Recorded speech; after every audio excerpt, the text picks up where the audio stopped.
Welcome to the Reality Revolution. I'm your host, Brian Scott. Today, I'm really excited to narrate a fantastic short little book by Dr. Joseph Murphy called How to Attract Money. Dr. Joseph Murphy supposedly also trained with Abdullah, who was Neville Goddard's mentor. Beyond that, I recommend all of his books. He has a very unique way of writing. It's very hopeful. You can't walk away from one of Dr. Murphy's books feeling like you have control over the universe. He has a very simple way of explaining how to influence the subconscious mind and was the forerunner in this field of discussing ways to reprogram the subconscious and the power of the subconscious. And this short little book is wonderful, and it gets right to how to use the subconscious mind to attract money. I loved it, and I couldn't wait to share it with you. How to Attract Money by Dr. Joseph Murphy. Introduction. Wanting money is a fundamental right of every human being. They want to live a decent life, which is possible only with money. It is your right to be rich. You are here to lead the abundant life and to be happy, radiant, and free. To obtain this wealth, along with the positive actions of your conscious mind, you have to train your subconscious as well. You are here to grow, expand, and unfold spiritually, mentally, and materially. You should surround yourself with beauty and luxury. Chapter 1. Your right to be rich. It is your right to be rich. You are here to lead the abundant life and to be happy, radiant, and free. You should, therefore, have all the money you need to lead a full, happy, prosperous life. There is no virtue in poverty. The latter is a mental disease, and it should be abolished from the face of the earth. You are here to grow, expand, and unfold spiritually, mentally, and materially. You have the inalienable right to fully develop and express yourself along all lines. You should surround yourself with beauty and luxury. Why be satisfied with just enough to go around when you can enjoy the riches of the infinite? In this book, you will learn to make friends with money, and you will always have a surplus. Your desire to be rich is a desire for a fuller, happier, more wonderful life. It is a cosmic urge. It is good and very good. Begin to see money in its true significance. As a symbol of exchange. It means to you freedom from want. It means beauty, luxury, abundance, and refinement. As you listen to this chapter, you are probably saying, I want more money. I am worthy of a higher salary than I am receiving. I believe most people are inadequately compensated. One of the reasons many people do not have more money is that they are silently or openly condemning it. They refer to money as filthy lucre, or they believe that love of money is the root of all evil. Another reason they do not prosper is that they have a sneaky subconscious feeling that there is some virtue in poverty. This subconscious pattern may be due to early childhood training, superstition, or it could be based on a false interpretation of the scriptures. There is no virtue in poverty. It is a disease like any other mental disease. If you were physically ill, you would think there was something wrong with you. You would seek help or do something about the condition at once.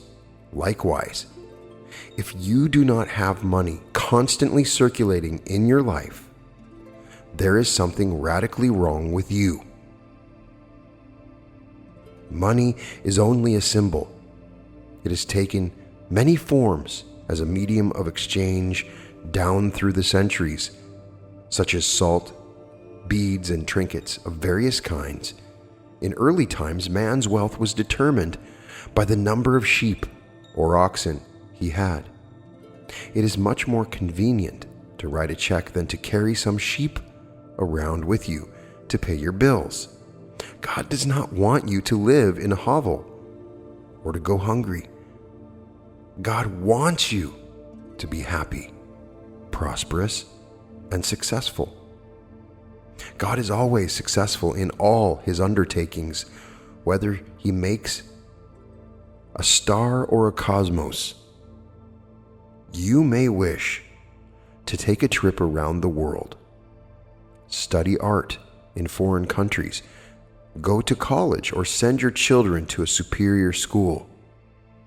You certainly wish to bring up your children in lovely surroundings so that they might learn to appreciate beauty, order, symmetry, and proportion. You were born to succeed, to win, to conquer all difficulties, and to have all your faculties fully developed. If there is a financial lack in your life, do something about it. Get away immediately from all superstitious beliefs about money. Do not ever regard money as evil or filthy. If you do, you cause it to take wings and fly away from you. Remember that you lose what you condemn. Suppose, for example, you found gold, silver, lead, copper, or iron in the ground. Would you pronounce these things evil? God pronounced all things good. The evil comes from man's darkened understanding, from his unillumined mind, from his false interpretation of life, and his misuse of divine power. Uranium, lead, or some other metal could have been used as a medium of exchange. We use paper bills, checks, etc. Surely the piece of paper is not evil. Neither is the check. Physicists and scientists know today that the only difference between one metal and another is the number and rate of motion of the electrons revolving around a central nucleus. They are now changing one metal into another through a bombardment of the atoms in the powerful cyclotron. Gold, under certain conditions, becomes mercury. It will be only a little while until gold, silver, and other metals will be made synthetically in the chemical laboratory. I cannot imagine seeing anything evil in electrons, neutrons, protons, and isotopes. The piece of paper in your pocket is composed of electrons and protons, arranged differently. Their number and rate of motion is different. That is the only way the paper differs from the silver in your pocket. Some people will say, "Oh, people kill for money. They steal for money." It has been associated with countless crimes, but that does not make it evil. A man may give another $50 to kill someone. He has misused money in using it for a destructive purpose. You can use electricity to kill someone or to light the house. You can use water to quench the baby's thirst or use it to drown the child. You can use fire to warm the child or burn it to death.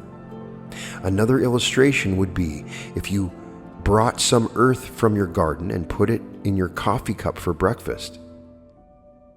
That would be your evil, yet the earth is not evil. Neither is the coffee. The earth is misplaced. It belongs in your garden. Similarly, if a needle was stuck in your thumb, it would be your evil. The needle or pin belongs in the pincushion, not in your thumb. We know the forces or elements of nature are not evil. It depends on our use of them whether they bless or hurt us. A man said to me one time, "I am broke. I do not like money. It is the root of all evil." Love of money, to the exclusion of everything else, will cause you to become lopsided and unbalanced. You are here to use your power or authority wisely. Some men crave power. Others crave money. If you set your heart on money and say, "That is all I want. I am going to give all my attention to amassing money. Nothing else matters," you can get money and attain a fortune. But you have forgotten that you are here to lead a balanced life. Man does not live by bread alone. For example, if you belong to some cult or religious group and become fanatical about it, excluding yourself from your friends, society, and social activities, you will become unbalanced, inhibited, and frustrated. Nature insists on a balance. If all your time is devoted to external things and possessions, you will find yourself hungry for peace of mind, harmony, love, joy, or perfect health. You will find that you cannot buy anything that is real. You can amass a fortune or have $1 million. That is not evil or bad. Love of money to the exclusion of everything else results in frustration, disappointment, and disillusionment. In that sense, it is the root of your evil. By making money your sole aim, you simply made a wrong choice. You thought that was all you wanted, but you found, after all your efforts, that it was not only the money you needed. What you really desired was your true place, peace of mind, and abundance. You could have the million or many millions if you wanted them, and still have peace of mind, harmony, perfect health, and divine expression. Everyone wants enough money, and not just enough to go around. He wants abundance and to spare. He should have it. The urges, desires, and impulses we have for food, clothing, and homes, better means of transportation, expression, procreation, and abundance are all God-given, divine, and good. But we may misdirect these impulses, desires, and urges, resulting in evil or negative experiences in our lives. Man does not have an evil nature. There is no evil nature in you. It is God, the universal wisdom or life-seeking expression through you.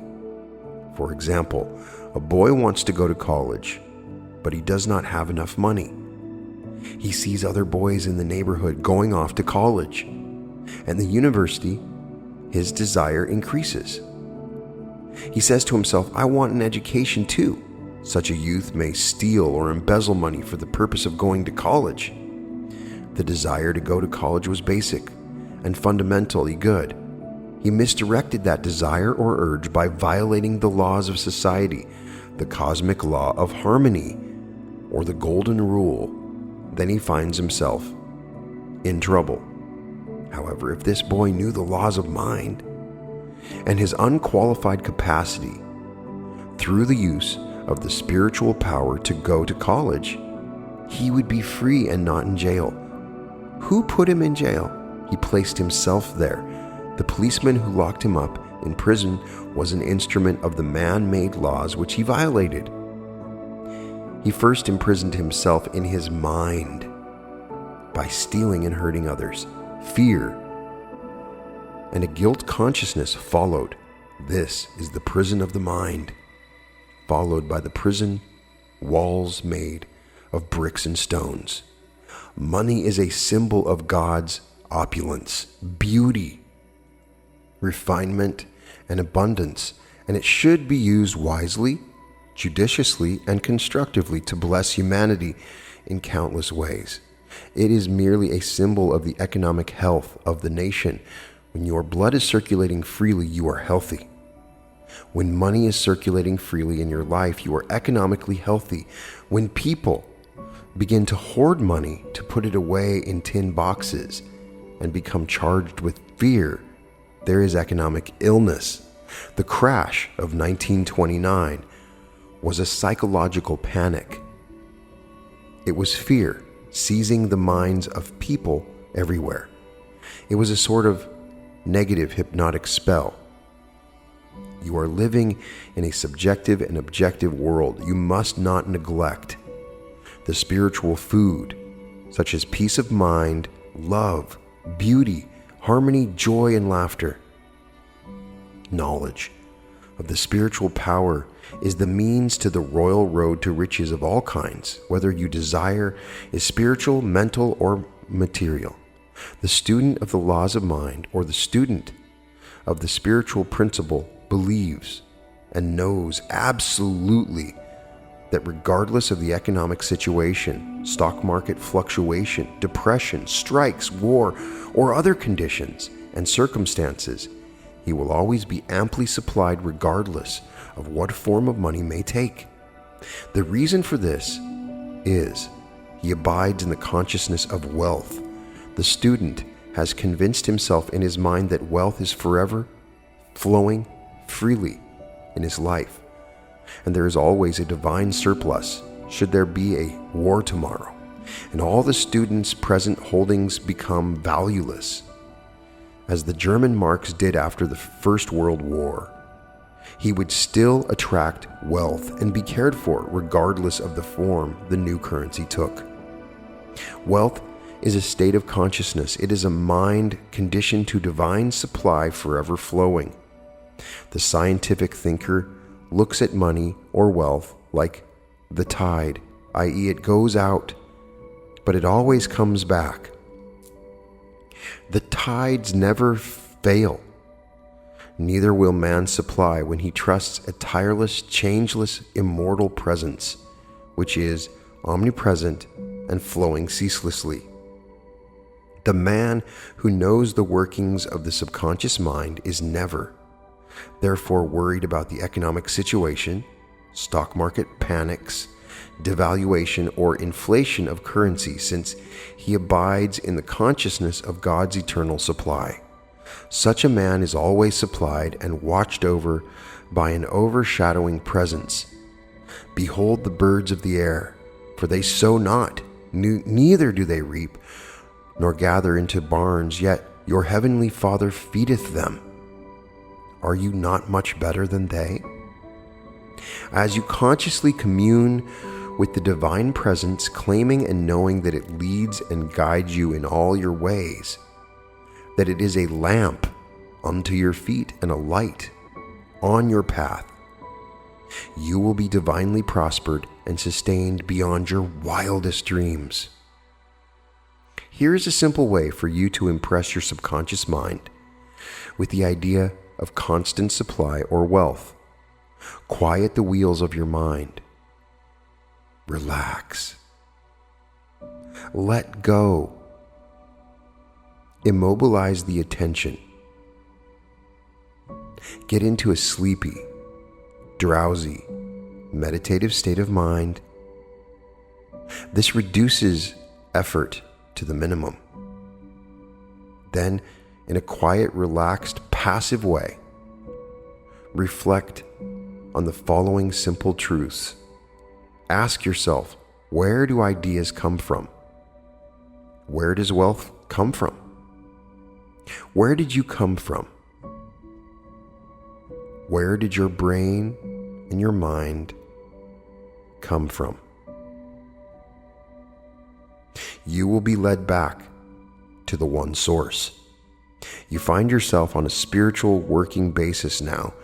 It will no longer insult your intelligence to realize that wealth is a state of mind. Take this little phrase, repeat it slowly, 4 or 5 minutes for 3 or 4 times a day, quietly to yourself, particularly before you go to sleep. Money is forever circulating freely in my life, and there is always a divine surplus. As you do this regularly and systematically, the idea of wealth will be conveyed to your deeper mind, and you will develop a wealth consciousness. Idle, mechanical repetition will not succeed in building the consciousness of wealth. Begin to feel the truth of what you affirm. You know what you are doing and why you are doing it. You know your deeper self is responsive to what you consciously accept as true. In the beginning, people who are in financial difficulties do not get results with such affirmation as, I am wealthy, I am prosperous, I am successful. Such statements may cause their conditions to get worse.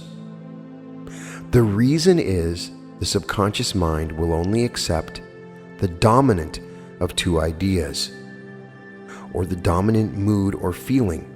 When they say, I am prosperous, their feeling of lack is greater, and something within them says, no, you are not prosperous, you are broke. The feeling of lack is dominant, so that each affirmation calls forth this mood of lack, and more lack becomes theirs. The way to overcome this for beginners is to affirm what the conscious and subconscious mind will agree on. Then there will be no contradiction. Our subconscious mind accepts our beliefs, feelings, convictions, and what we consciously accept as true. A man could engage the cooperation of his subconscious mind by saying, I am prospering every day. I am growing in wealth and in wisdom every day. Every day, my wealth is multiplying. I am advancing, growing, and moving forward financially. These and similar statements would not create any conflict in the mind. For instance, if a salesman has only 10 cents in his pocket, he could easily agree that he could have more tomorrow. If he sold a pair of shoes tomorrow, there is nothing within him which says his sales could not increase. He could use statements such as, my sales are increasing every day. I am advancing and moving forward. He would find these would be sound psychologically and acceptable to his mind, and they would produce desirable fruit. The spiritually advanced students who quietly, knowingly, and feelingly say, I am prosperous, I am successful, I am wealthy, get wonderful results also. Why would this be true? When they think, feel, or say, I am prosperous, they mean God is all supply, or infinite riches. And what is true of God is true of them. When they say, I am wealthy, they know God is infinite supply, the inexhaustible treasure house. And what is true of God is therefore true of them, for God is within them. Many men get wonderful results dwelling on these abstract ideas, such as health, wealth, and success. Health is a divine reality or quality of God. Wealth is of God. It is eternal and endless. Success is of God.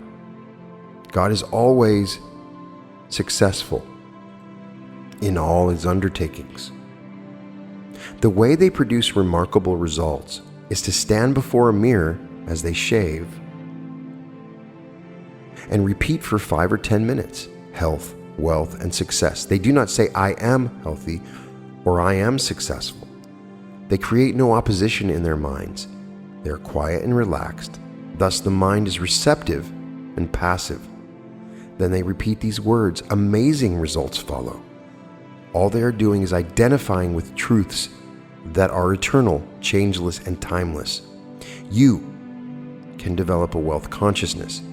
Put the principles enunciated and elaborated on in this book to practice, and your desert will rejoice and blossom as the rose. I worked with a young boy in Australia many years ago who wanted to become a physician and surgeon, but he had no money, nor had he graduated from high school. For expenses, he used to clean doctors' offices, wash windows, and do odd repair jobs. He told me that every night as he went to sleep, he used to see a diploma on a wall with his name in big, bold letters.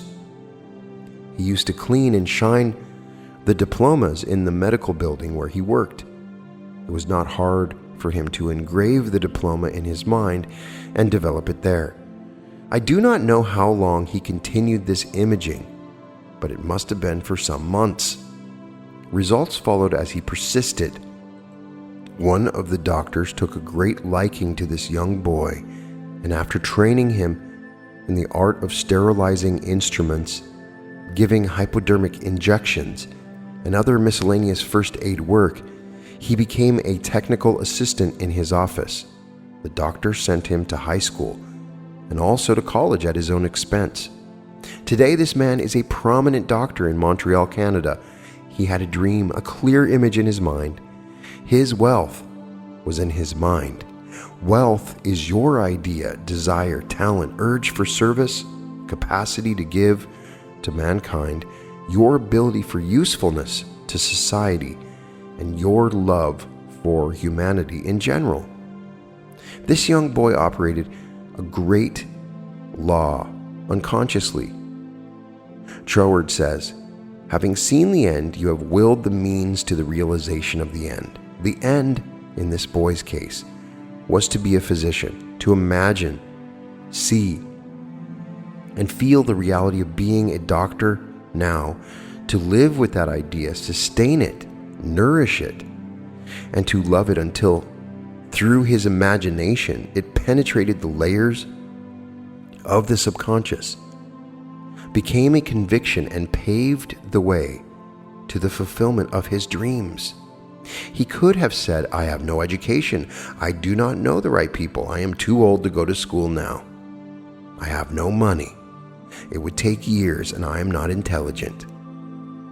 He would then be beaten before he started.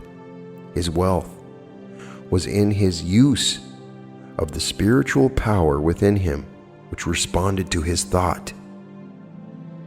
The means or way in which our prayer is answered is always hidden from us, except that occasionally we may intuitively perceive a part of the process. My ways are past finding out. The ways are not known. The only thing man has to do is to imagine and accept in the end in his mind and leave its unfoldment to the subjective wisdom within. Oftentimes the question is asked, what should I do after meditating on the end and accepting my desire in consciousness? The answer is simple. You will be compelled to do whatever is necessary for the unfoldment of your ideal. The law of the subconscious is compulsion. The law of life is action and reaction. What we do is the automatic response to our inner movements of the mind, inner feeling, and conviction. A few months ago, as I went to sleep, I imagined I was reading one of my most popular books, Magic of Faith in French. I began to realize and imagine this book going into all French-speaking nations. For several weeks, I did this every night, falling asleep with the imaginary French edition of Magic of Faith in my hands. Just before Christmas in 1954, I received a letter from a leading publisher in Paris, France, enclosing a contract drawn up asking me to sign it, giving him permission to publish and promote abroad to all French-speaking countries the French edition of Magic of Faith. You might ask me what I do about publishing this book after the prayer. I would have to say nothing. The subjective wisdom took over and brought it to pass in its own way, which was far better than any method I could consciously desire. All of our external movements, motions, and actions follow the inner movements of the mind. Inner action precedes all outer action. Whatever steps you take physically, or what you seem to do objectively, will all be a part of a pattern which you were compelled to fulfill. Accepting the end wills the means to the realization of the end. Believe that you have it now, and you shall receive it. We must cease denying our good. Realize that the only thing that keeps us from the riches that lie all around us is our mental attitude, or the way we look at God, life, and the world in general. Know, believe, and act on the positive assumption that there is no reason why you cannot have, be, and do whatever you wish to accomplish through the great laws of God. Your knowledge of how your mind works is your Savior and Redeemer. Thought and feeling are your destiny. You possess everything by right of consciousness. The consciousness of health produces health. The consciousness of wealth produces wealth. The world seems to deny or oppose what you pray for. Your senses sometimes mock and laugh at you. If you say to your friend that you are opening up a new business for yourself, he may proceed to give you all the reasons why you are bound to fail.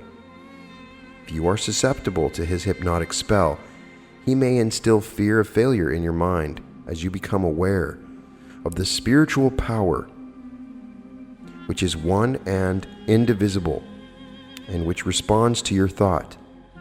You will reject the darkness and ignorance of the world and know that you possess all the equipment, power, and knowledge to succeed. To walk on the royal road to riches, you must not place obstacles and impediments on the pathway of others. Neither must you be jealous or envious of others. Actually, when you entertain these negative states of mind, you are hurting and injuring yourself because you are thinking and feeling it. The suggestion, as Quimby said, you give to another, you are giving to yourself. This is the reason that the law of golden rule is a cosmic divine law. I'm sure you have heard men say, that fellow has a racket. He is a racketeer.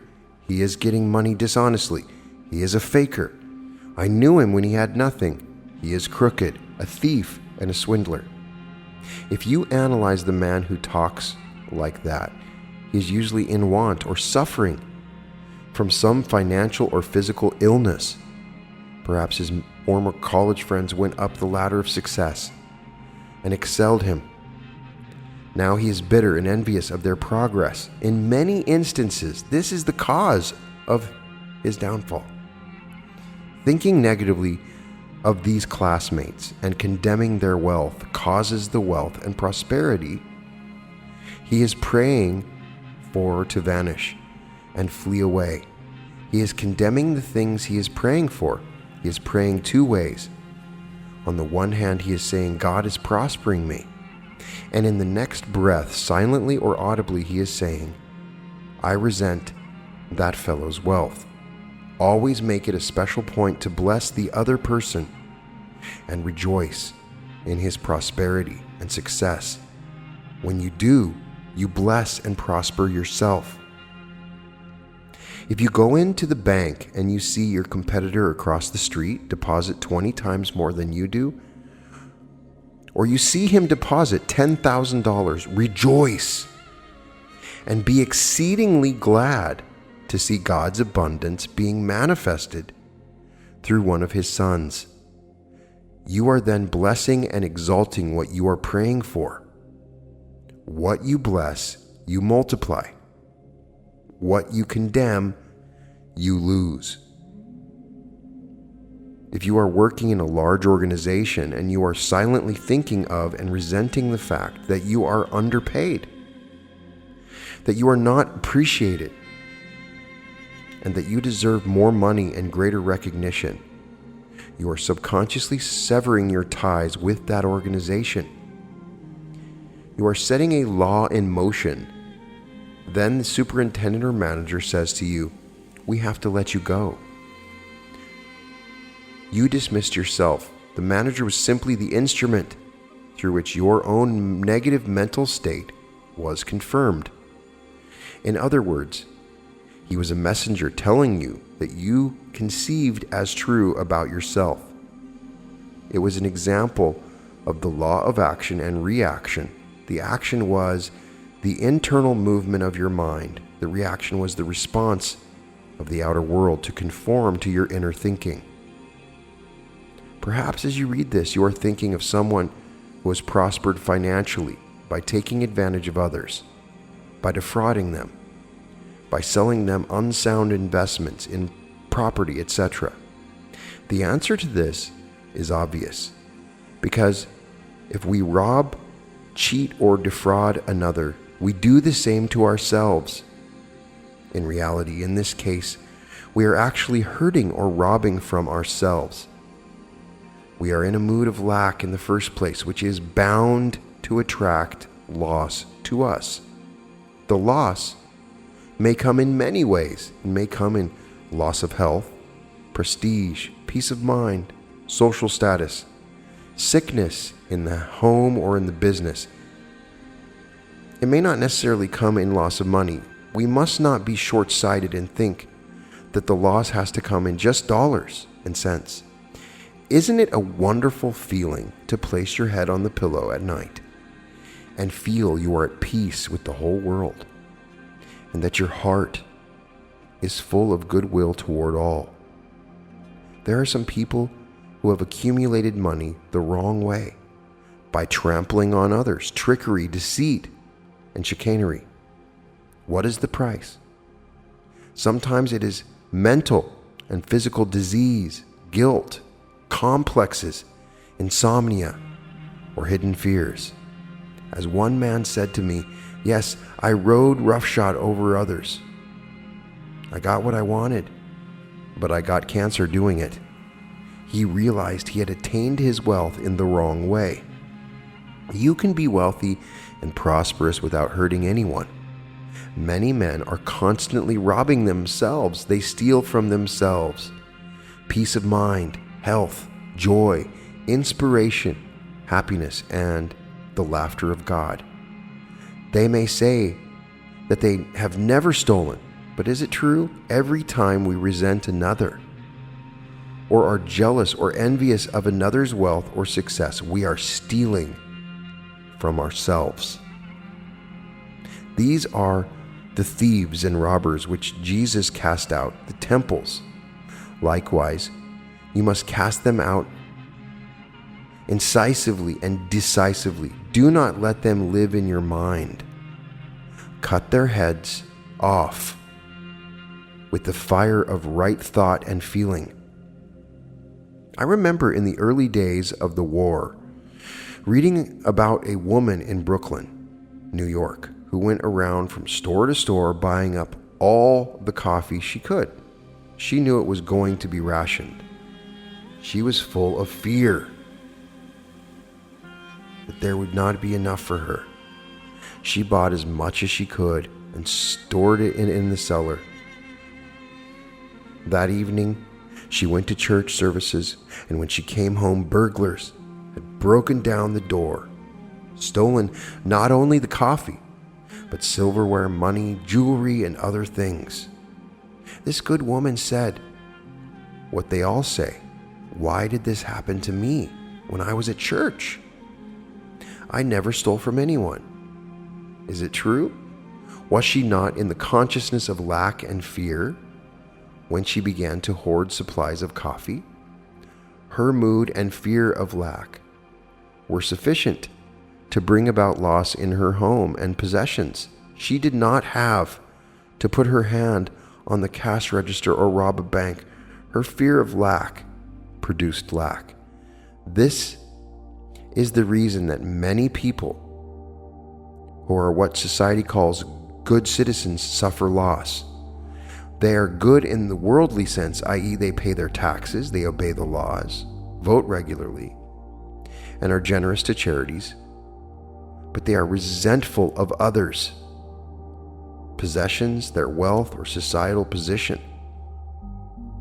If they would like to take money when no one was looking, such an attitude is definitely and positively a state of lack, and may cause the person who indulges in such a mental state to attract charlatans or knaves who may swindle or cheat them in some business transaction.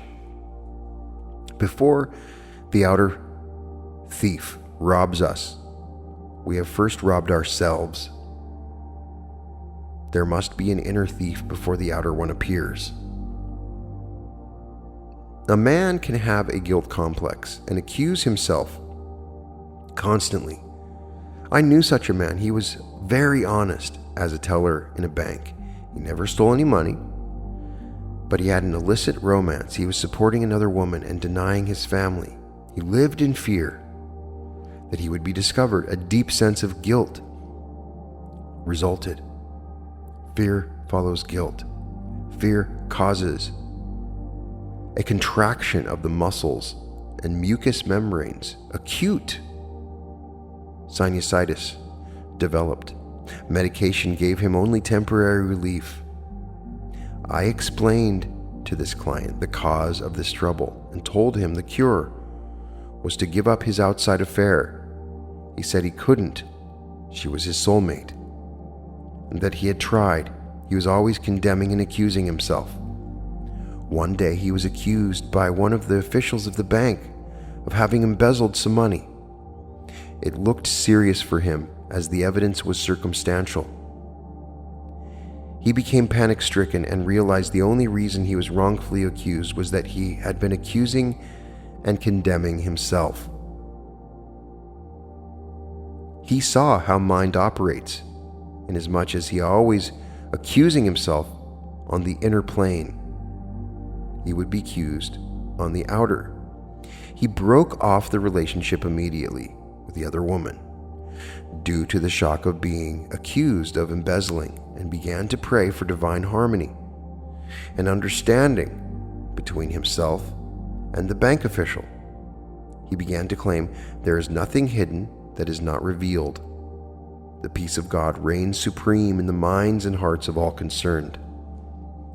Truth prevailed. The whole matter was dissolved in the light of truth. Another young man was discovered as the culprit. The bank teller knew that only through prayer was he saved from a jail sentence. The great law is, as you would that men should think about you, think about them in the same manner. As you would that men should feel about you, feel you also about them in like manner. Say from your heart, I wish for every man who walks the earth what I wish for myself. The sincere wish of my heart is therefore peace, love, joy, abundance, and God's blessing to all men everywhere. Rejoice and be glad in the progression, advancement, and prosperity of all men. Whatever you claim as true for yourself, claim it for all men and women everywhere. If you pray for happiness and peace of mind, let your claim be peace and happiness for all. Do not ever try to deprive another of any joy. If you do, you deprive yourself. When the ship comes in for your friend, it comes in for you also. If someone is promoted in your organization, be glad and happy. Congratulate him. Rejoice in his advancement and recognition. If you are angry or resentful, you are demoting yourself. Do not try to withhold from another his God-given birthright to happiness, success, achievement, abundance, and all good things. Jesus said, store up for yourselves treasures in heaven, where the moth and the rust doth not consume, and where thieves cannot break through and steal. Hatred and resentment rot and corrode the heart, causing us to become full of scars, impurities, toxins, and poisons. The treasure of heaven are the truths of God which we possess in our soul.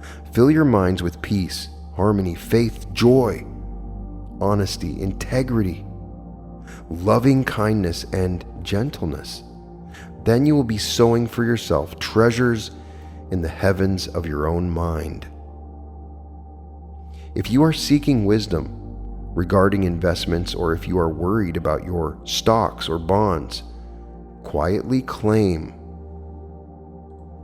Infinite intelligence governs and watches over all my financial transactions, and whatsoever I do shall prosper. Do this frequently, and you will find that your investments will be wise. Moreover, you will be protected from loss, as you will be prompted to sell your securities or holdings before any loss accrues to you. Let the following prayer be used daily by you regarding your home, business, and possessions. The overshadowing presence, which guides the planets on their course and causes the sun to shine, watches over all my possessions, home, business, and all things that are mine. God is my fortress and vault. All my possessions are secure. In God, it is wonderful. By reminding yourself daily of this great truth, and by observing the laws of love, you will always be guided, watched over, and prospered in all your ways. You will never suffer from loss, for you have chosen the Most High as your counselor and guide. The envelope of God's love surrounds, enfolds, and encompasses you at all times. You rest in the everlasting arms of God. All of us should seek an inner guidance for our problems. If you have a financial problem, repeat this before you retire at night. Now I shall sleep in peace. I have turned this matter over to the God, wisdom within. It knows only the answer. As the sun rises in the morning, so will my answer be resurrected. I know the sunrise never fails, and then go off to sleep. Do not fret, fuss, or fume over a problem. Night brings counsel. Sleep on it. Your intellect cannot solve all your problems. Pray for the light that is to come. Remember that the dawn always comes when the shadows flee away. Let your sleep every night be contented bliss. You are not a victim of circumstances, except you believe you are. You can rise and overcome any circumstance or condition. You will have different experiences as you stand on the rock of spiritual truth, steadfast and faithful to your deeper desires and purposes. In large stores, the management employs store detectives to prevent people from stealing. They catch a number every day trying to get something for nothing. All such people are living in the consciousness of lack and limitation, and they are stealing from themselves, attracting at the same time all manner of loss. These people lack faith in God and the understanding of how their minds work. If they would pray for true peace, divine expression, and supply, they would find work. Then, by honesty, integrity, and perseverance, they would become a credit to themselves and society at large. Jesus said, "For ye have the poor always with you, but me ye have not always."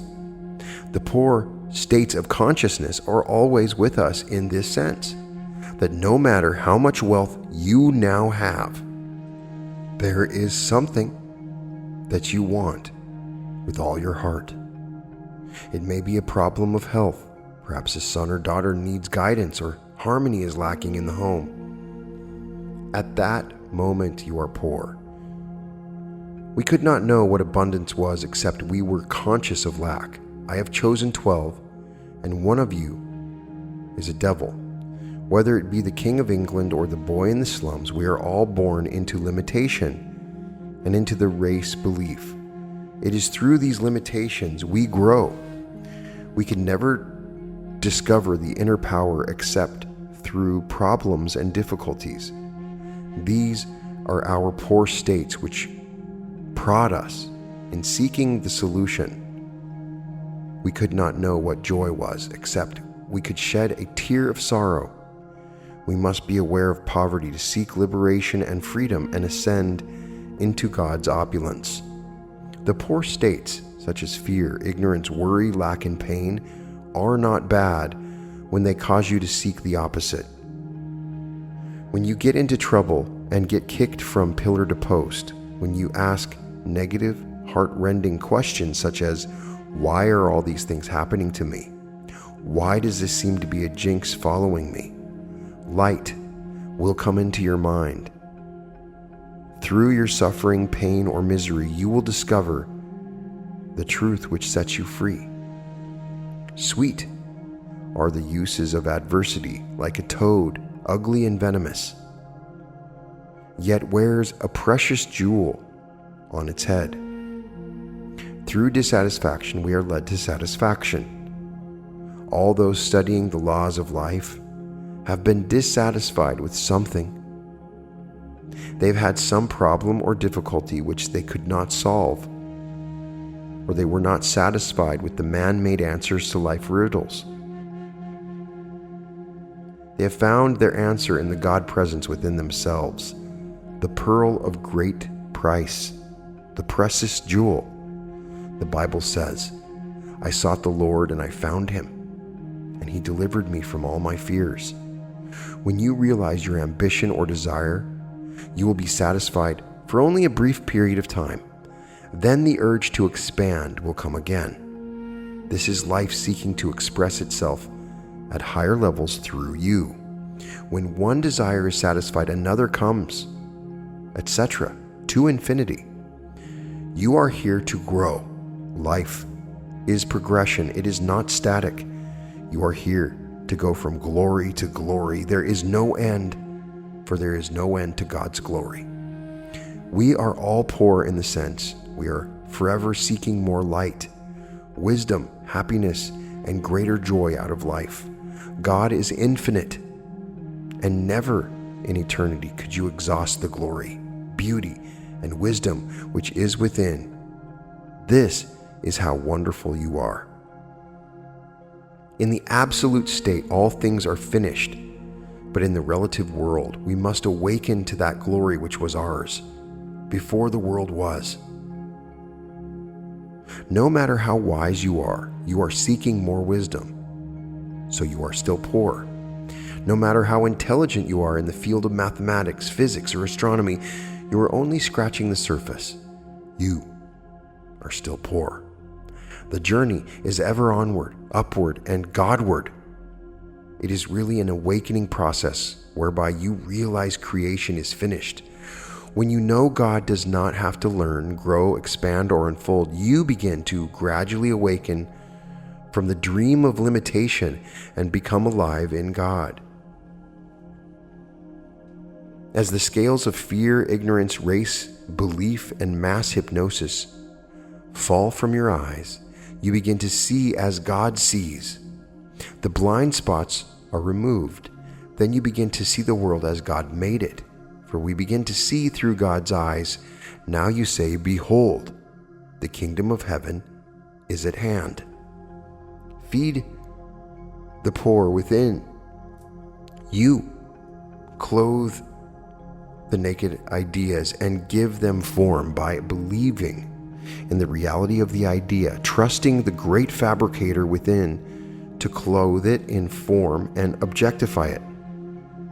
Now your word, idea, shall become flesh and take form. When you are hungry, in a poor state, you seek food.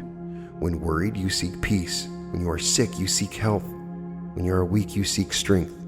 Your desire for prosperity is the voice of God in you, telling you that abundance is yours.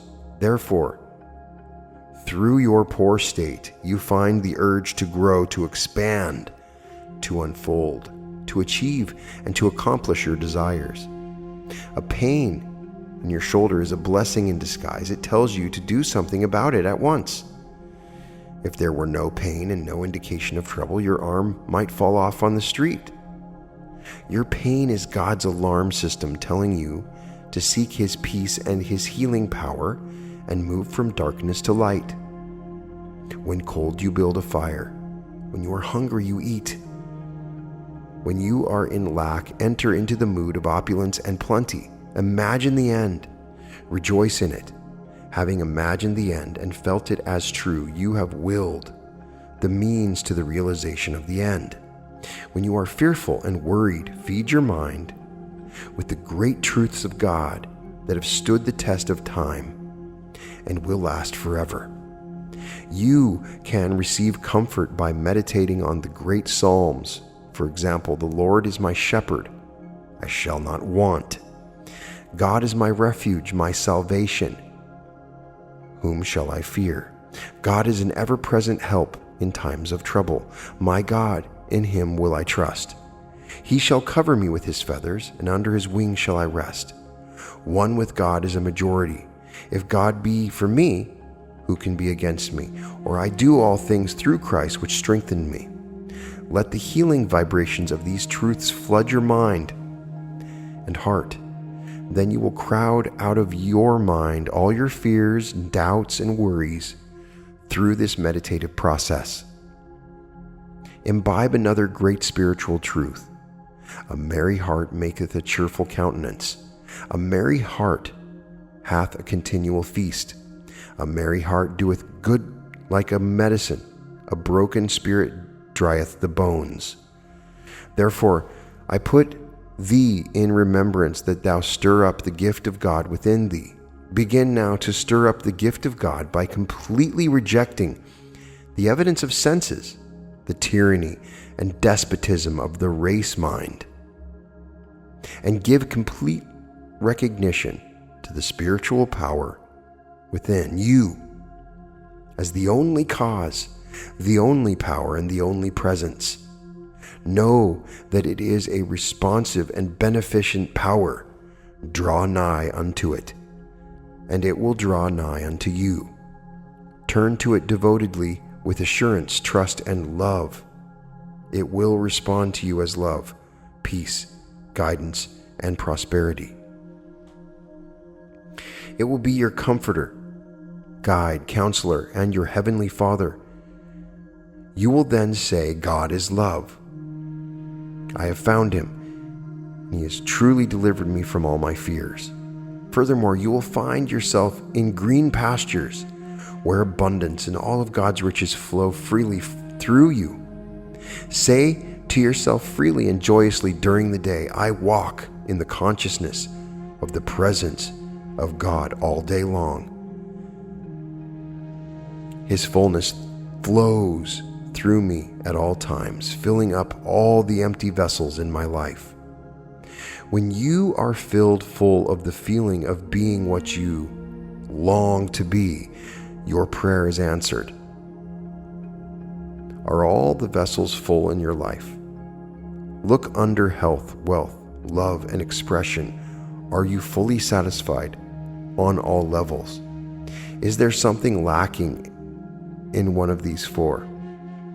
All that you seek, no matter what it is, comes under one of these classifications. If you say all I want is truth or wisdom, you are expressing the desire of all men everywhere. That is what everyone wants, even though he or she may word it differently. Truth or wisdom is the overall desire of every man. This comes under the classification of expression. You wish to express more and more of God here and now. Through your lack, limitation, and problems, you grow in God's light, and you discover yourself. There is no other way whereby you could discover yourself. If you could not use your power two ways. You would never discover yourself. Neither would you ever deduce a law governing you. If you were compelled to be good or compelled to love, that would not be love. You would then be an automaton. You have freedom to love because you can give it or retain it. If compelled to love, there is no love. Aren't you flattered when some woman tells you she loves you and wants you? She has chosen you from all the men in the world. She does not have to love you. If she were forced to love you, you would not be flattered or happy about it. You have a freedom to be a murderer or a holy man. That is the reason that we praise such men as Lincoln and others. They decided to choose the good. We praise them for their choice. We believe that circumstances, conditions, events, age, race, religious training, or early environment can preclude the possibilities of our attaining a happy, prosperous life. We are thieves and robbers. All that is necessary to express happiness and prosperity is to feel happy and prosperous. The feeling of wealth produces wealth. States of consciousness manifest themselves. This is why it is said, all that ever came before me, feelings, are thieves and robbers. Feeling is the law, and the law is the feeling. Your desire for prosperity is really the promise of God saying that His riches are yours. Accept this promise without any mental reservation. Quinby likened prayer to a lawyer pleading the case before the judge. This teacher of the laws of mind said he could prove the defendant was not guilty as charged, but that the person was a victim of lies and false beliefs. You are the judge. You render your own verdict. Then you are set free. The negative thoughts of lack, poverty, and failure are all false. They are all lies. There is nothing to back them up. You know there is only one spiritual power, one primal cause, and you, therefore, cease giving power to conditions, circumstances, and opinions of men. Give all power to the spiritual power within you, knowing that it will respond to your thought of abundance and prosperity, recognizing the supremacy of the spirit within, and the power of your own thought or mental image is the way to opulence, freedom, and constant supply. Accept the abundant life in your own mind. Your mental acceptance and expectancy of wealth has its own mathematical and mechanics of expression. As you enter into the mood of opulence, all things necessary for the abundant life will come to pass. You are now the judge arriving at a decision in the courthouse of your mind. You have, like Quimby, produced indisputable evidence showing how the laws of your mind work, and you are now free from fear. You have executed and chopped the heads off all the fear and superstitious thoughts in your mind. Fear is the signal for action. It is not really bad. It tells you to move to the opposite, which is faith in God and all positive values. Let this be your daily prayer. Write it in your heart. God is the source of my supply. That supply is my supply now. His riches flow to me freely, copiously, and abundantly. I am forever conscious of my true worth. I give my talents freely, and I am wonderfully, divinely compensated. Thank you, Father. Chapter 2. The Road to Riches. Riches are of the mind. Let us suppose for a moment that a physician's diploma was stolen together with his office equipment. I am sure you would agree that his wealth was in his mind. He could still carry on, diagnose disease, prescribe, operate, and lecture on materia medica. Only his symbols were stolen. He could always get additional supplies. His riches were in his mental capacity, knowledge to help others, and his ability to contribute to humanity in general. You will always be wealthy when you have an intense desire to contribute to the good of mankind. Your urge for service, i.e., to give of your talents to the world, will always find a response in the heart of the universe. I knew a man in New York during the financial crisis of 1929 who lost everything he had, including his home and all his life savings. I met him after a lecture which I had given at one of the hotels in the city. This was what he said: "I lost everything. I made $1 million in 4 years. I will make it again. All I've lost is a symbol. I can again attract the symbol of wealth in the same way that honey attracts flies." I followed the career of this man for several years to discover the key to his success. The key may seem strange to you, yet it is a very old one. The name he gave the key was change water into wine. He read this passage in the Bible and he knew it was the answer to perfect health, happiness, peace of mind, and prosperity. Wine in the Bible always means the realization of your desires, urges, plans, dreams, propositions. In other words, it is the things you wish to accomplish, achieve, and bring forth. Water in the Bible usually refers to your mind or consciousness. Water takes the shape of any vessel into which it is poured. Likewise, whatever you feel and believe as true will become manifest in your world. Thus, you are always changing water into wine. The Bible was written by illumined men. It teaches practical, everyday psychology and a way of life. One of the cardinal tenets of the Bible is that you determine, mold, fashion, and shape your own destiny through right thought, feeling, and beliefs. It teaches you that you can solve any problem, overcome any situation, and that you are born to succeed, to win, and to triumph.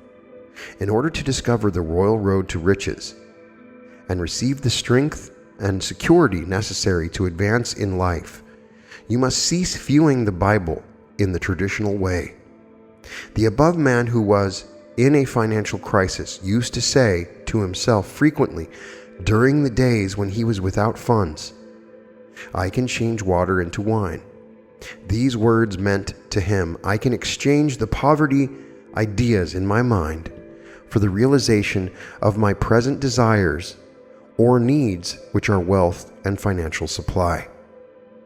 His mental attitude, water, was, once I made a fortune honestly, I will make it again, wine.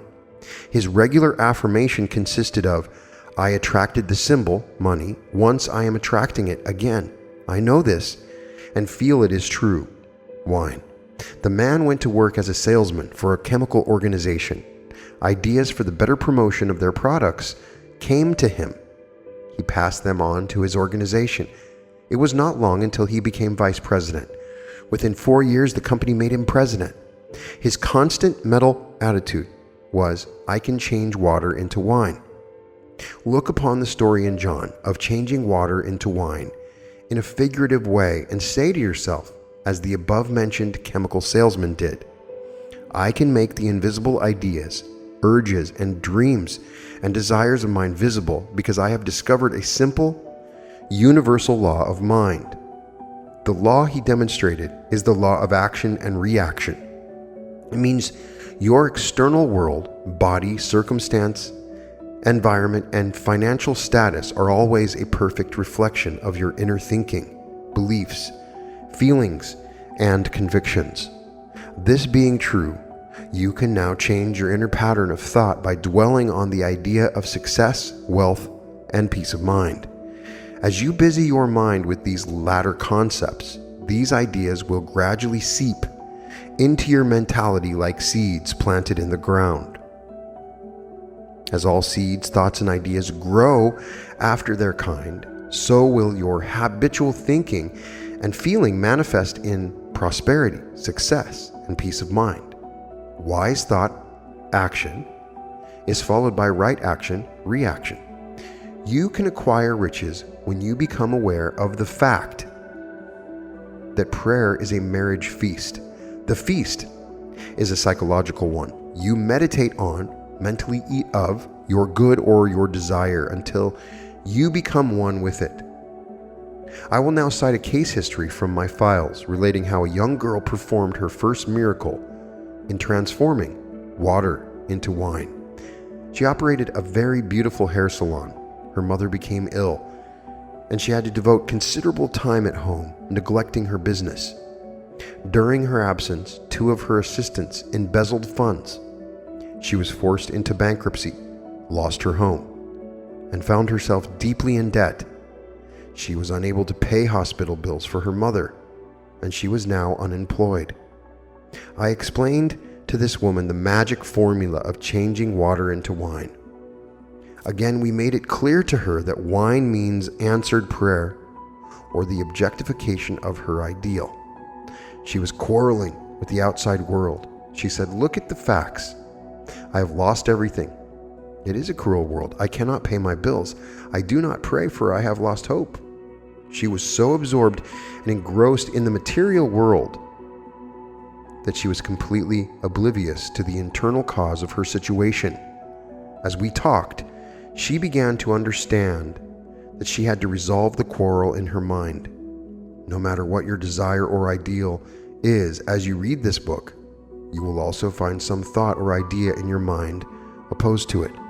For example, your desire may be for health. Perhaps there are several thoughts which has these in your mind simultaneously. It can't be healed. I have tried, but it is no use. It's getting worse. I don't know enough about spiritual mind healing. As you study yourself, don't you have a tug of war in your mind? Like this girl, you find environment and external affairs challenging your desire of expression, wealth, and peace of mind. True prayer is a mental marriage feast, and it teaches us all how to resolve the mental conflict. In prayer, you write what you believe in your own mind. Emerson said, "A man is what he thinks all day long. By your habitual thinking, you make your own mental laws of belief. By repeating a certain train of thought, you establish definite options and beliefs in the deeper mind called the subconscious. Then such mental acceptances, beliefs, and opinions direct and control all the outer actions. To understand this and begin to apply it is the first step in changing water into wine, or changing lack and limitation into abundance and opulence. The man who is unaware of his own inner spiritual powers is therefore subject to race beliefs, lack, and limitation. Open your Bible now and perform your first miracle. As this beauty operator did, you can do it.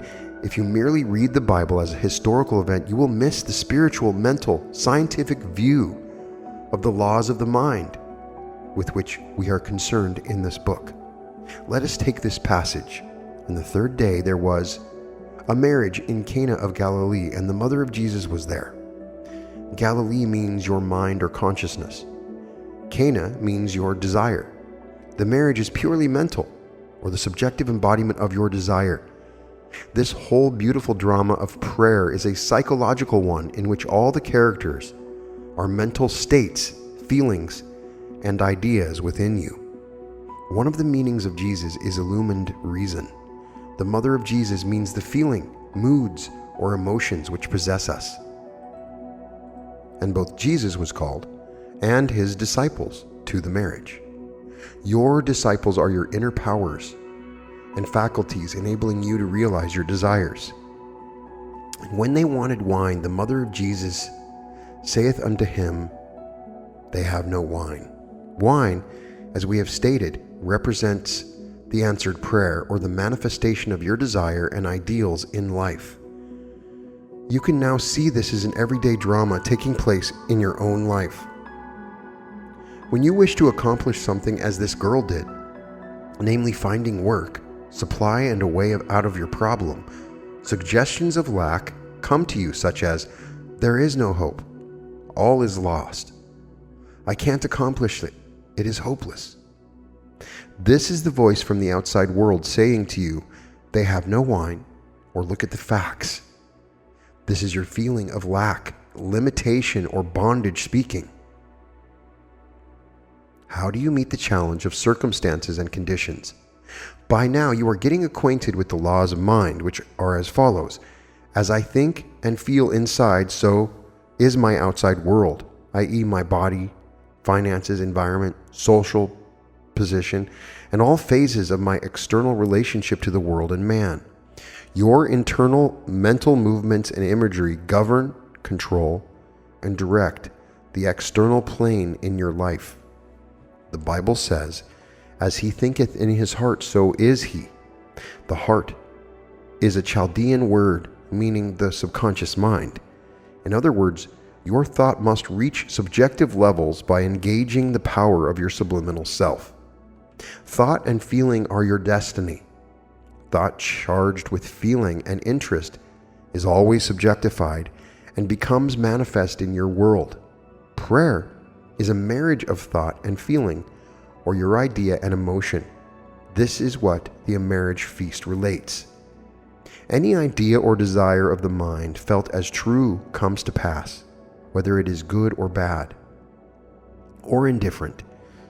Knowing the law, now that you might imagine and feel in your mind, you will express, manifest, or experience in the outside, enables you to begin to discipline your mind. When suggestion of lack, fear, doubt, or despair, they have no wine, comes to your mind, immediately reject it mentally by focusing your attention at once on the answered prayer or the fulfillment of your desire. The statement given in the Bible from John 2, mine hour is not yet come, and woman, what have I to do with thee, are figurative, idiomatic, oriental expressions. As we paraphrase these quotations, woman means the negative feeling that you indulge in. These negative suggestions have no power or reality because there is nothing to back them up. A suggestion of lack has no power. The power is resident in your own thought and feeling. What does God mean to you? God is the name given to the one spiritual power. God is the one invisible source from which all things flow. When your thoughts are constructive and harmonious, the spiritual power being responsive to your thought flows as harmony, health, and abundance.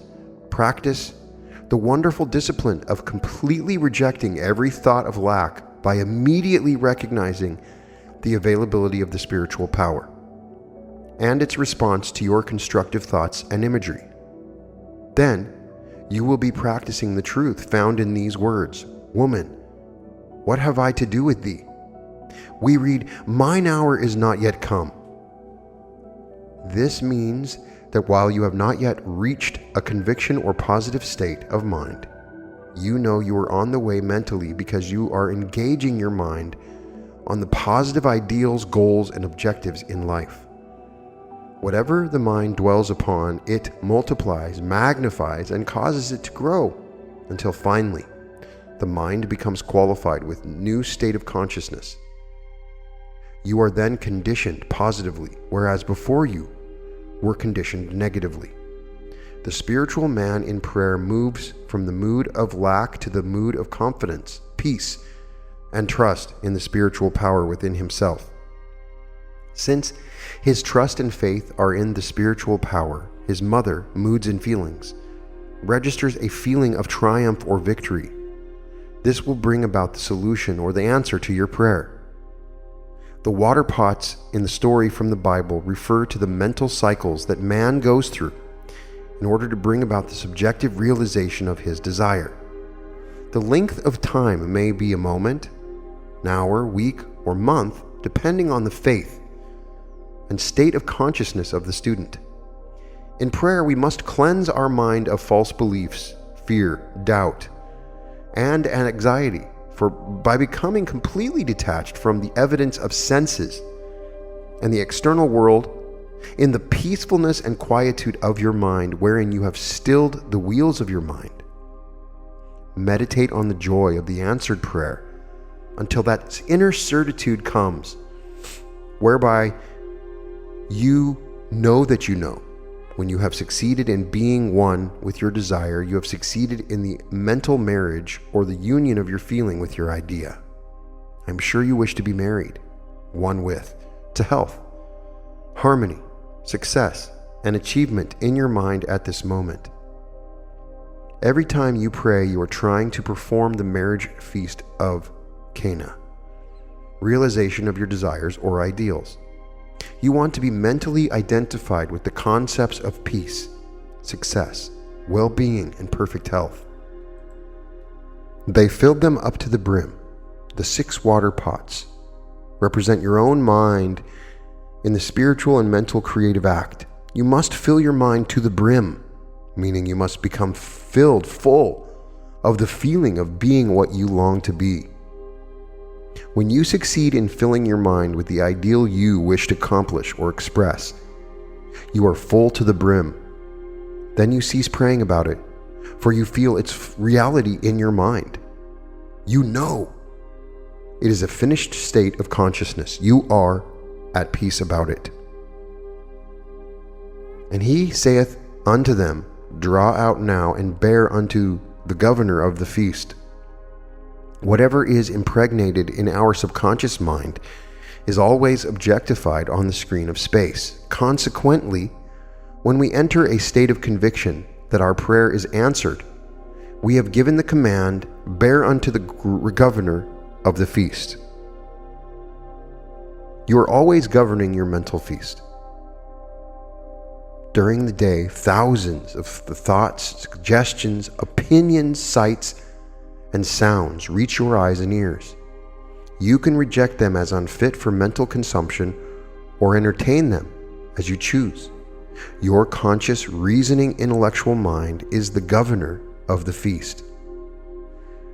When you consciously choose to entertain, meditate, feast upon, and imagine your heart's desire as true, it becomes a living embodiment and a part of your mentality, so that your deeper self gives birth or expression to it.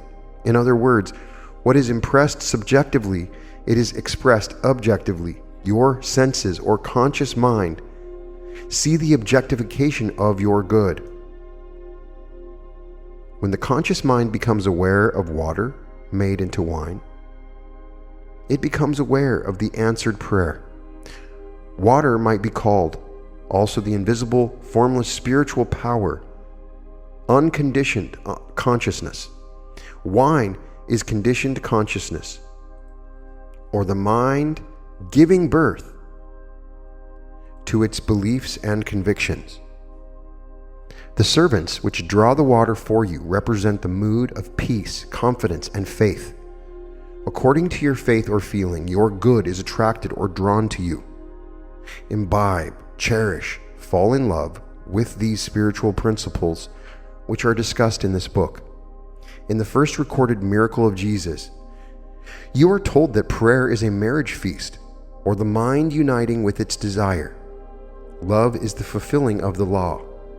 Love is really an emotional attachment, a sense of oneness with your good. You must be true to that which you love. You must be loyal to your purpose or to your ideal. We are not being true to the one we love when we are flirting or mentally entertaining other marriages with fear, doubt, worry, anxiety, or false beliefs. Love is a state of oneness, a state of fulfillment. Refer to the book by the author, Love is Freedom. When this simple drama was explained to the beauty operator mentioned above, she became rich mentally. She understood this drama and she put it into practice in her life. This is how she prayed. She knew that the water, her own mind, would flow and fill up the empty vessels in response to her new way of thinking and feeling. At night, this client became very quiet and still, relaxed her body, and began to use constructive imagery. The steps she used are as follows. First step, she began to imagine the local bank manager was congratulating her on her wonderful deposit in the bank. She kept imagining that for about 5 minutes. The second step, in her imagination, she heard her mother saying to her, "I am so happy about your wonderful new position." She continued to hear her say this in a happy, joyous way for about 3 to 5 minutes. The third step, she vividly imagined the writer was in front of her performing her marriage ceremony. This woman heard me saying, as the officiating minister, "I now pronounce you man and wife." Completing this routine, she went off to sleep, feeling fulfilled, full, sensing and feeling within herself the joy of the answered prayer. Nothing happened for 3 weeks.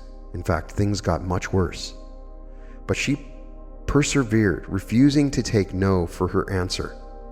She knew that in order to grow spiritually, she too had to perform her first miracle by changing her fear to faith, her mood of lack to a mood of opulence and prosperity.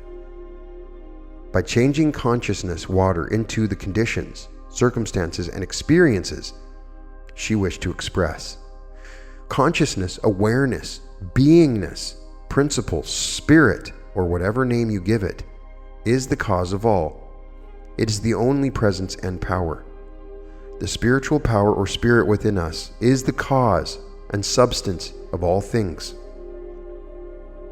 All things, birds, trees, stars, sun, moon, earth, gold, silver, and platinum, are its manifestations. It is the cause and substance of all things. There is none else.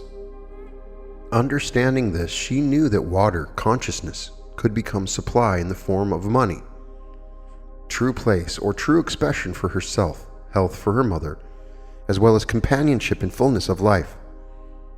She saw this simple yet profound truth in the twinkling of an eye, and she said to me, "I accept my good." She knew that nothing is hidden from us. All of God is within us, waiting for our discovery and inquiry. In less than a month, this young girl got married. The writer performed the ceremony. I pronounced the words she heard me say over and over again in her meditative, relaxed state. "I now pronounce you man and wife." Her husband gave her a check for $24,000 as a wedding present, as well as a trip around the world. Her new expression as a beauty operator was beautify her home and garden and make the desert of her mind rejoice and blossom as the rose. She changed water into wine. Water, or her consciousness, became charged or conditioned by her constant, true, happy imagery. These images, when sustained regularly, systematically, and with faith in the developing powers of the deeper mind, will come out of the darkness, subconscious mind, into light, objectified on the screen of space. There is one important rule. Do not expose this newly developed film to the shattering light of fear, doubt, despondency, and worry. Whenever worry or fear knocks at your door, immediately turn to the picture you developed in your mind and say to yourself, "A beautiful picture is being developed now in the dark house of my mind." Mentally pour on that picture your feeling of joy, faith, and understanding. You know you have operated a psychological, spiritual law, for what is impressed shall be expressed. It is wonderful. The following is a sure, certain way for developing and manifesting all the material riches and supply your needs all the days of your life. If you apply this formula sincerely and honestly, you should be amply rewarded on the external plane. I will illustrate this by telling you of a man who came to see me in London in desperate financial straits. He was a member of the Church of England and had studied the working of the subconscious mind to some extent. I told him to say frequently during the day, "God is the source of my supply, and all my needs are met at every moment of time and point of space." Think also of all the animal life in this world and all of the galaxies of space. which are now being taken care of by an infinite intelligence. Notice how nature is lavish, extravagant, and bountiful. Think of the fish of the sea, which are all being sustained, as well as the birds of the air. He began to realize that since he was born, he had been taken care of, fed by his mother, clothed by his father, and watched over by tender, loving parents.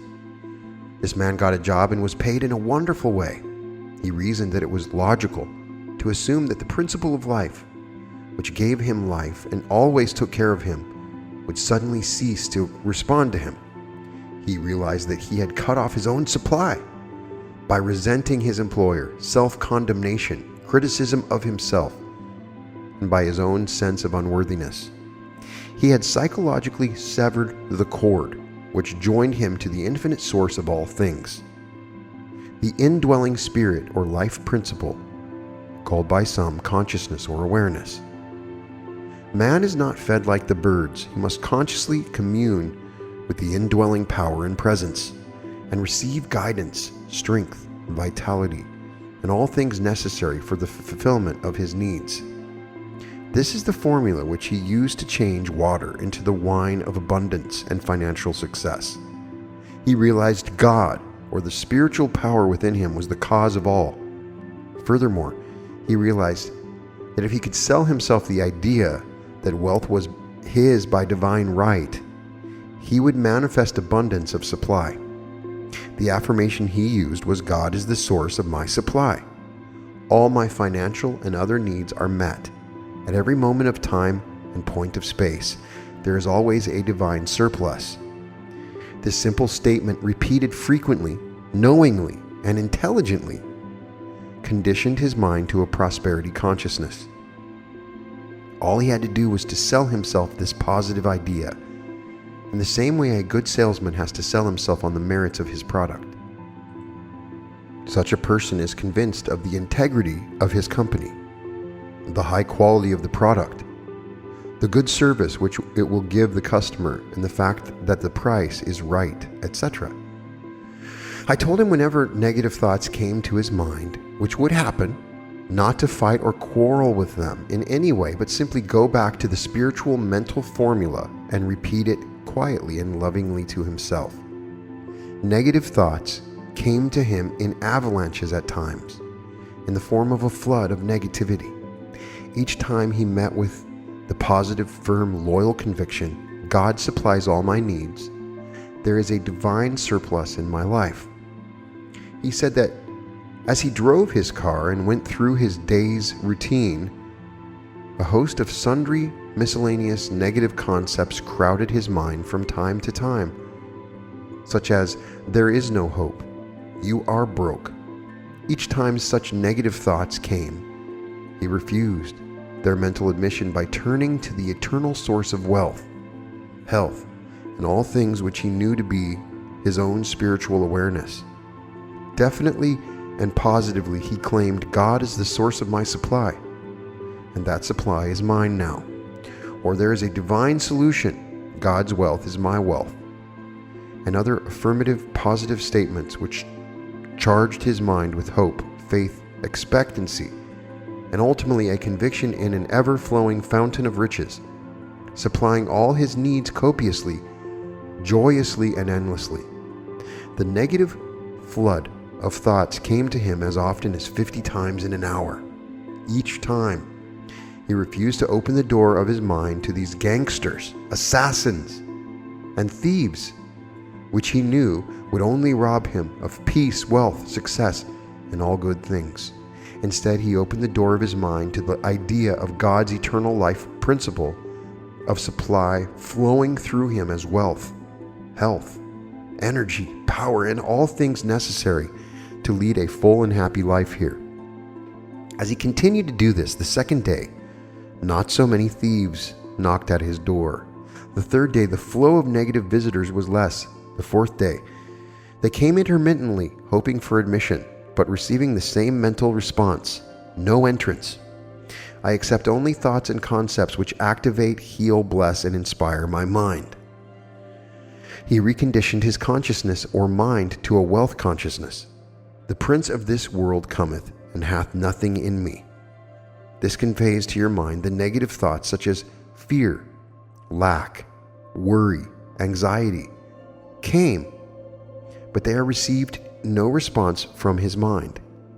He was now immune, God intoxicated, and seized by a divine faith in an ever-expanding consciousness of abundance and financial supply.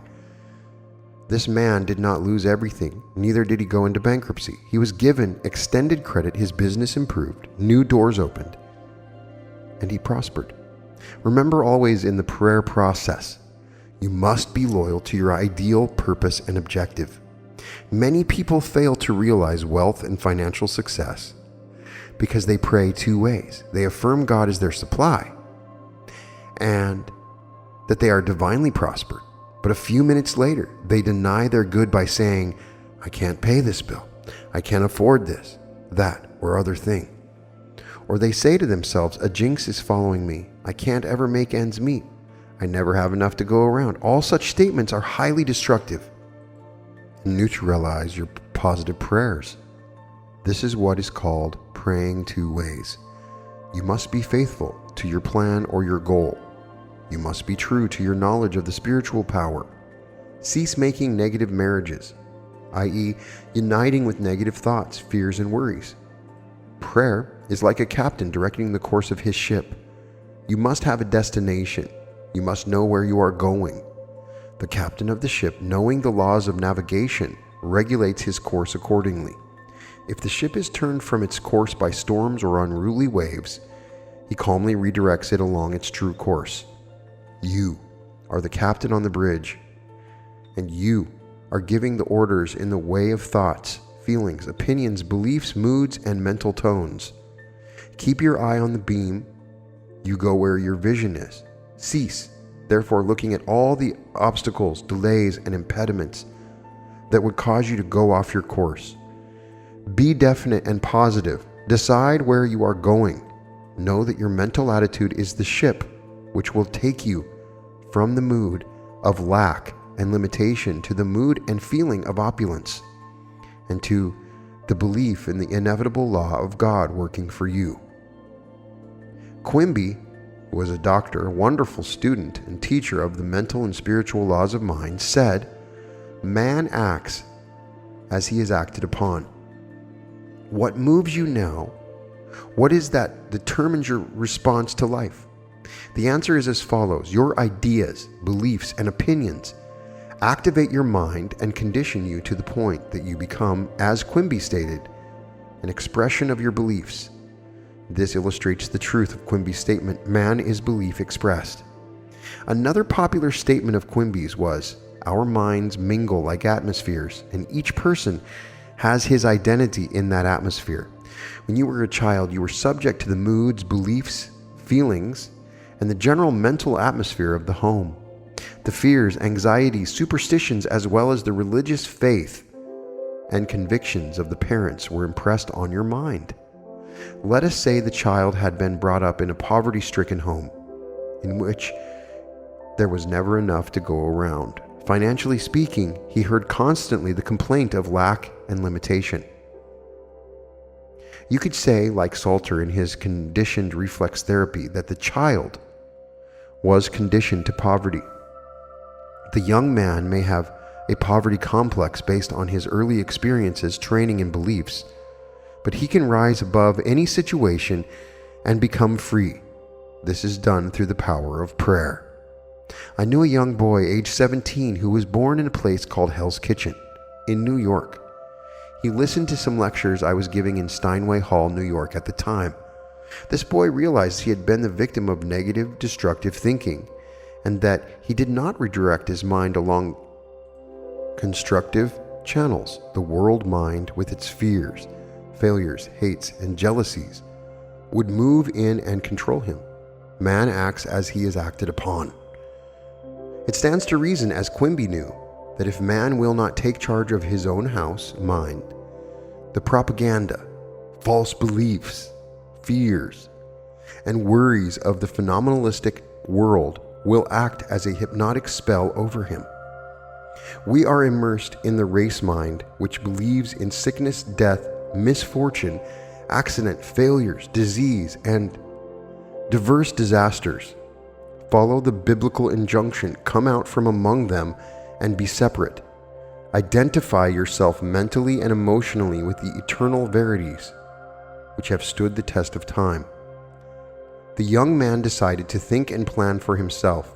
He decided to take the royal road to riches by accepting God's abundance here and now, and to fill his mind with spiritual concepts and perceptions. He knew as he did this, he would automatically crowd out his mind all negative patterns. He adopted a simple process called scientific imagination. He had a wonderful voice, but it was not cultivated or developed. I told him the image he gave attention to in his mind would be developed in his deeper mind and come to pass. He understood this to be the law of mind, a law of action and reaction, the response of the deeper mind to the mental picture held in the conscious mind. This young man would sit down quietly in his room at home, relax his whole body, and vividly imagine himself singing before a microphone. He would actually reach out for the feel of the instrument. He would hear me congratulate him on his wonderful contract and tell him how magnificent his voice was. By giving his attention and devotion to this mental image regularly and systematically, a deep impression was made on his subconscious mind. A short time elapsed, and an Italian voice instructor in New York gave him free lessons several times a week because he saw his possibilities. He got a contract which sent him abroad to sing in the salons of Europe, Asia, South Africa, and other places. His financial worries were over, for he also received a wonderful salary. His hidden talents and ability to release them were his real riches. These talents and powers within all of us are God-given. Let us release them. Did you ever say to yourself, how can I be more useful to my fellow creatures? How can I contribute more to humanity? A minister friend of mine told me that in his early days, he and his church suffered financially. His technique or process was this simple prayer, which worked wonders for him. God reveals to me better ways to present the truths of God to my fellow creatures. Money poured in. The mortgage was paid in a few years, and he has never worried about money since. As you read this chapter, you have now learned that the inner feelings, moods, and beliefs of man always control and govern his external world. The inner movements of the mind control the outer movements.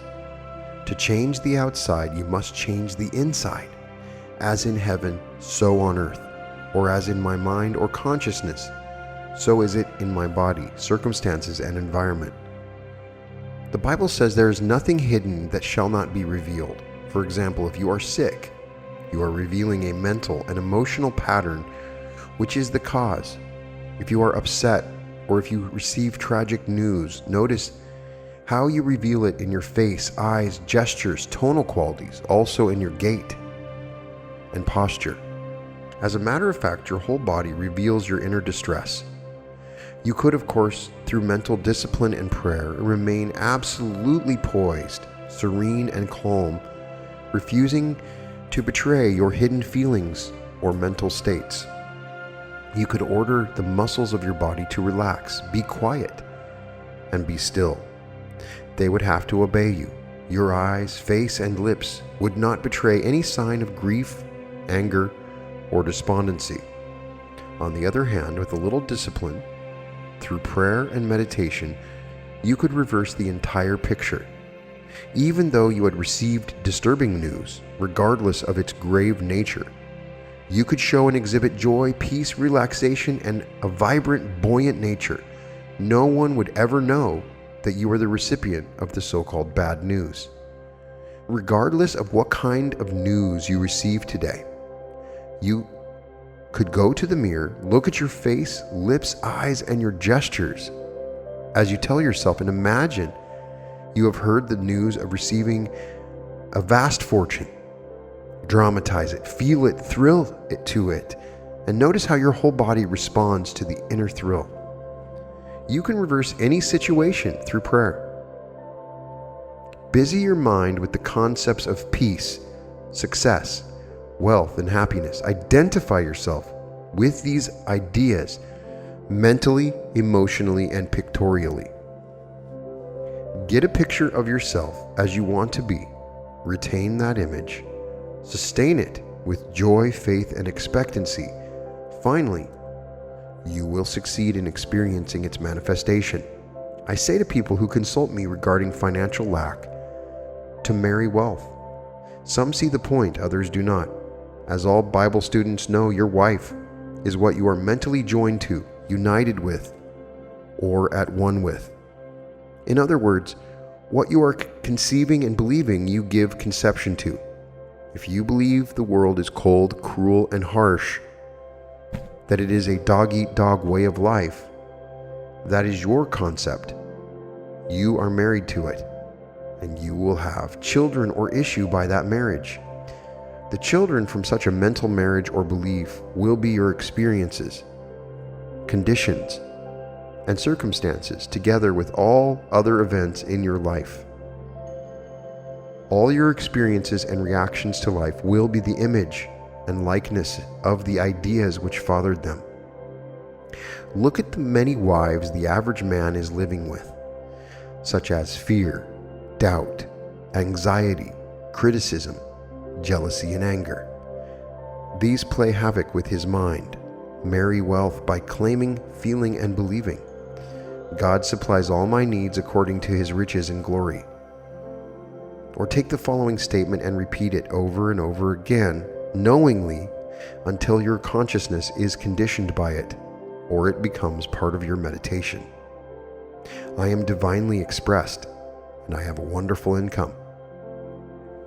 Do not say this in a parrot-like fashion, but know that you are a train of thought being engraved in your deeper mind, and it becomes a conditioned state of consciousness. Let the phrase become meaningful to you. Pour life, love, and feeling on it, making it alive. One of my class students recently opened a restaurant. He phoned me saying that he got married to a restaurant. He meant that he had made up his mind to be very successful, diligent, and persevering, and to see that his business prospered. This man's wife, mental, was his belief in the accomplishment of his desire or wish. Identify yourself with your aim in life and cease mental marriage with criticism, self-condemnation, anger, fear, and worry. Give attention to your chosen ideal, being fully of faith and confidence in the inevitable law of prosperity and success. You will accomplish nothing by loving your ideal 1 minute and denying it the next minute. This is like mixing acid and alkali, and you will get an inert substance. In going along the royal road to riches, you must be faithful to your chosen ideal. We find illustrations in the Bible relating to these same truths. For instance, Eve came out of Adam's rib. Your rib is your concept, desire, idea, plan, goal, or aim in life. Eve means the emotion, feeling nature, or the inner tone. In other words, you must mother the idea. The idea must be mothered, loved, and felt as true in order to manifest your aim in life. The idea is the father, the emotion is the mother. This is the marriage feast, which is always taking place in your mind. Ouspensky spoke of the third element which entered in or was formed following the union of your desire and feeling. He called it the neutral element. We may call it peace, for God is peace. The Bible says, and the government shall be on his shoulders. In other words, let divine wisdom be your guide. Let the subjective wisdom within your lead guide and govern you in all your ways. Turn over your request to this indwelling presence, knowing in your heart and soul that it will dissipate the anxiety, heal the wound, and restore your soul to equanimity and tranquility. Open your mind and heart and say, God is my pilot. He leads me. He prospers me. He is my counselor. Let your prayer be night and morning. I am a channel through which God's riches flow ceaselessly, copiously, and freely. Write that prayer in your heart. Inscribe it in your mind. Keep on the beams of God's glory. The man who does not know the inner workings of his own mind is full of burdens, anxieties, and worries. He has not learned how to cast his burden on the indwelling presence and go free. The Zen monk was asked by his disciple, "What is truth?" He replied in a symbolic way by taking the bag off his back and placing it on the ground. The disciple then asked him, "Master, how does it work?" The Zen monk, still silent, placed the bag on his back and walked on down the road singing to himself. The bag is your burden or your problem. You cast it on the subjective wisdom, which knows all and has the know-how of accomplishment. It knows only the answer. Placing the bag again on his back means, though I still have the problem, I now have mental rest and relief from the burden because I have invoked the divine wisdom on my behalf. Therefore, I sing the song of triumph, knowing that the answer to my prayer is on the way, and I sing for the joy that is set before me. It is wonderful. Every man at the beginning doth set forth good wine, and when men have all well drunk, then that which is worse, but thou hast kept the good wine until now. This is true of every man when he enters a knowledge of the laws of mind.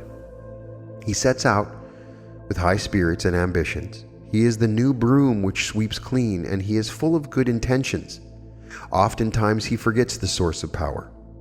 He does not remain faithful to the principle within him, which is scientific and effectual, that would lift him out of his negative experiences and set him on the high road to freedom and peace of mind.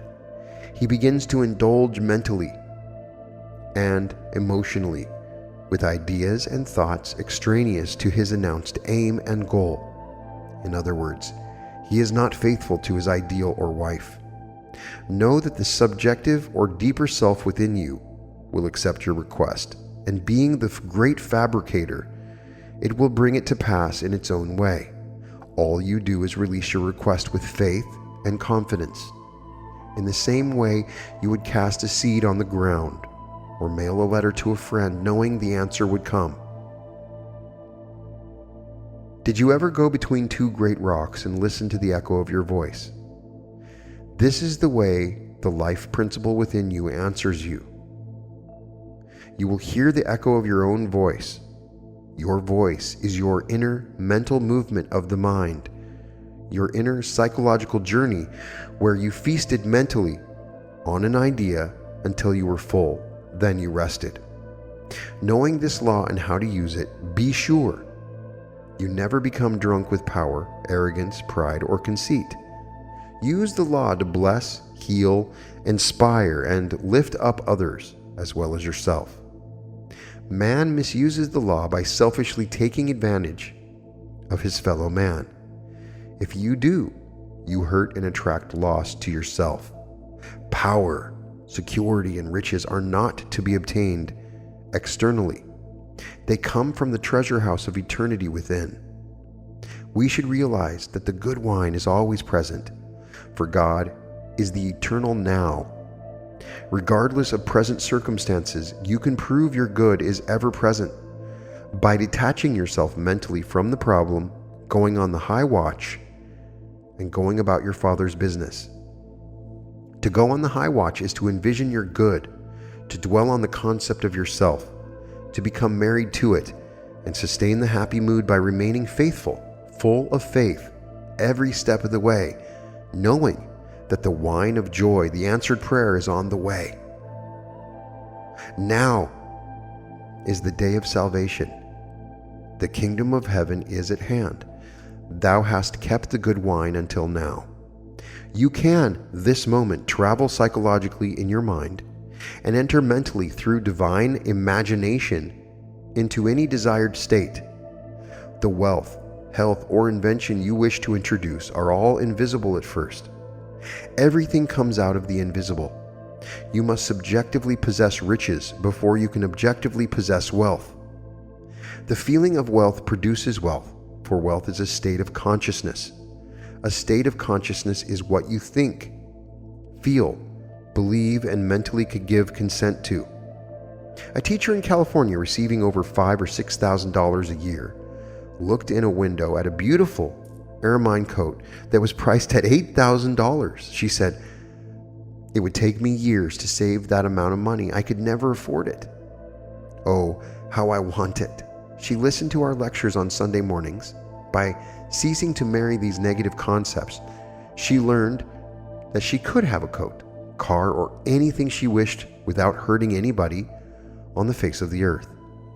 I told her to imagine she had the coat on, to feel its beautiful fur, and to get the feel of it on her. She began to use the power of her imagination prior to sleep at night. She put the imaginary coat on her, fondled it, caressed it, like a child does with her doll. She continued to do this and finally felt the thrill of it all. She went to sleep every night wearing this imaginary coat and being so happy in possessing it. 3 months went by and nothing happened. She was about to waver, but she reminded herself that it is the sustained mood which demonstrates, "He who perseveres to the end shall be saved." The solution will come to the person who does not waver, but always goes on with the perfume of his presence with him. The answer comes to the man who walks in the light that it is done. You are always using the perfume of his presence when you sustain the happy, joyous mood of expectancy, knowing your good is on the way. You saw it in the unseen, and you know you will see it in the seen. The sequel to the teacher's drama of the mind is interesting. One Sunday morning after our lecture, a man accidentally stepped on her toe, apologized profusely, asked her where she lived, and offered to drive her home. She accepted gladly. Shortly after, he proposed marriage, gave her a beautiful diamond ring, and said to her, "I saw the most wonderful coat. You would simply look radiant wearing it." It was the coat she admired 3 months previously.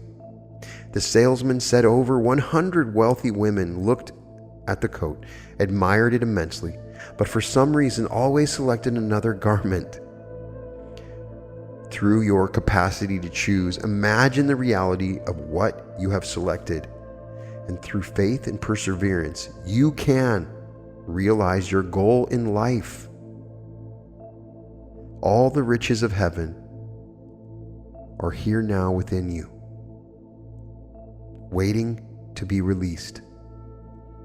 Peace, joy, love, guidance, inspiration, goodwill, and abundance all exist now.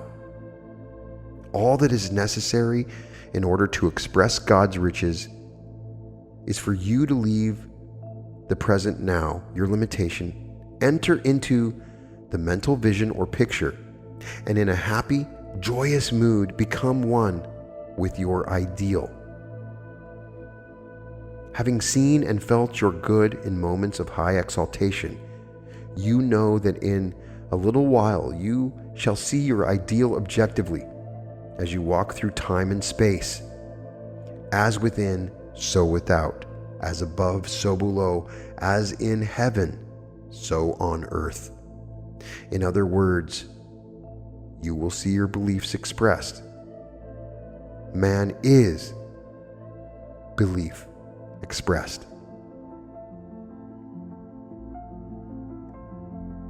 And that is the ending of How to Attract Money by Dr. Joseph Murphy.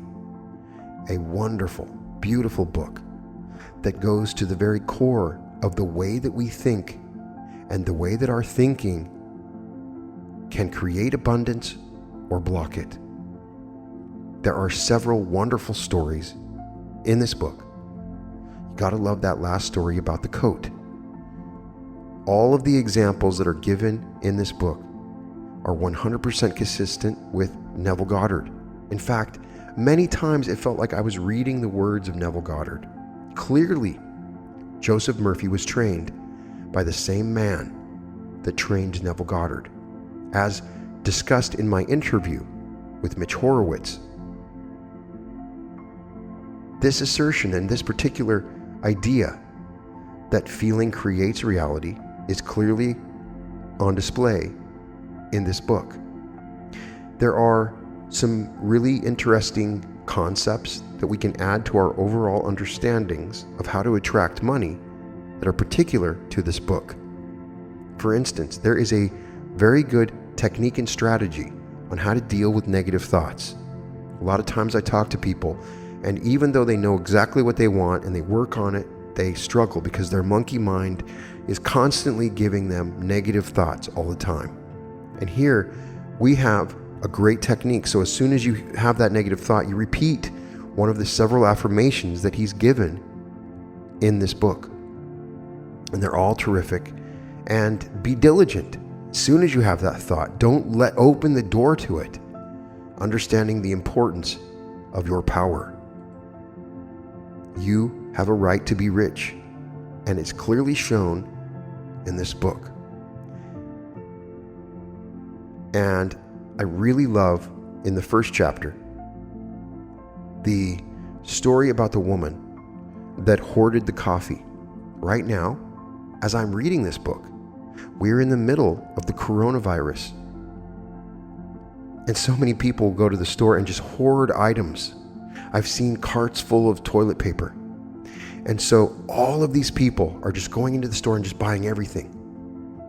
And these people are broadcasting their lack. When I went to the store the first time, there was no toilet paper. I didn't think twice about it. It was no big deal. Checked the second time, I got some stuff I needed. No toilet paper. It was fine, because guess what? I had toilet paper in my house, and normally I would not have bought any. But then somebody who works at Target just brought me some toilet paper, and I paid them a little bit for it. And I was taken care of. The universe is abundant, and you will always be taken care of. And just that woman in the story, when she goes and hoards all the coffee and brings it in and then goes to church, and they rob her apartment or condominium or whatever it is, and they steal all of the coffee and more, and she wants to know why. What did I do? What was the cause of it? And you, just by broadcasting this fear of lack that you have when you hoard, can be the result of a poverty state. And so that is a good lesson to give. I wanted to just go over a final reminder of these affirmations so that you can use them again in the future. I've tried to highlight some of them. I might not have them all, but first he began with, money is forever circulating freely in my life, and there is always a divine surplus. The next one was, I am prospering every day. I am growing in wealth and in wisdom every day. Every day my wealth is multiplying. I am advancing, growing, and moving forward financially. He makes a very good argument why saying I am wealthy and I am prosperous can work against you. I do have meditation where you say I am prosperity, I am prosperous. But it's very important that when you do any kind of affirmation, that you're coming from the right place. I always recommend coming from a memory so that it's something that's happened in the past. Or say it with feeling. But as soon as you are thinking of the opposite in any way, shape, or form, change your affirmation. The feeling behind the affirmation is obviously just as important as anything else. The next affirmation that I found was, I wish for every man who walks the earth that I wish for myself. The sincere wish of my heart is therefore peace, love, joy, abundance, and God's blessing to all men everywhere. Then there is, infinite intelligence governs and watches over all my financial transactions, and whatsoever I do shall prosper. Another great one was, the overshadowing presence which guides the planets on their course and causes the sun to shine, watches over all my possessions, home, business, and all things that are mine. God is my fortress and vault. All my possessions are secure. In God it is wonderful. Another great affirmation to say as you go to sleep, now I shall sleep in peace. I have turned this matter over to God, wisdom within, It knows only the answer. As the sun rises in the morning, so will my answer be resurrected. I know the sunrise never fails. There's also, God is the source of my supply. That supply is my supply now. His riches flow to me freely, copiously, and abundantly. I am forever conscious of my true worth. I give of my talents freely, and I am wonderfully, divinely compensated. Thank you, Father. And the next one was, God is the source of my supply, and all my needs are met at every moment of time and point of space. Another one was, God is the source of my supply, and that supply is mine now. Then there's, God reveals to me better ways to present the truths of God to my fellow creatures. And finally, I am divinely expressed and I have a wonderful income. All of these are fantastic affirmations, and I always suggest you try to find one that works for you. Make one for yourself. Take good ones, and then the ones that reverberate for you are the best way to look at it. But right now, whatever your situation is, take these teachings as another confirmation that you can have whatever you want. You have to ignore the outside world and what it's telling you. Don't let those negative thoughts roll through you. Stay in the presence of the wish fulfilled, of the answered prayer, and feel it. Continue to feel it, and don't give up. It might take a couple of months, but as you continue to do this, something wonderful is going to happen. A bridge of incidents will occur, leading you to the answering of your prayer, and to bring the wealth that you absolutely deserve. I have created several other audiobooks on the podcast, and check out The Science of Getting Rich, which is also fantastic. But the biggest thing is to stop feeling guilty about making money. It is okay to be wealthy, as he explains at the beginning of this book. Money is an inert thing, like electricity. It can kill and it can light your home. Don't judge money as evil, because by doing so, it will fly away from you. All of these lessons may seem repetitive with all these other books that regard prosperity and wealth, but that's okay. The repetition is important. Drive this into your brain until you never let it go, because these are old truths that have been spoken of for thousands of years, and they have not changed, and they are constantly being verified and proven in other people's lives. All the stories that Neville Goddard gives, all the stories that Dr. Joseph Murphy gives, or Vadim Zeeland, or on Facebook, there are so many stories. How can you not believe? So I'm telling you to believe that right now, you don't need anything except your mind, and you can have whatever you want by simply believing in it, by changing your mindset, and you can turn water into wine. Thank you for sharing this book with me. I'd love to have your comments. Put a like on this video, and by doing so, other people might get this information, which would be great, especially in this current time. All episodes of The Reality Revolution can be found at therealityrevolution.com. And welcome to The Reality Revolution.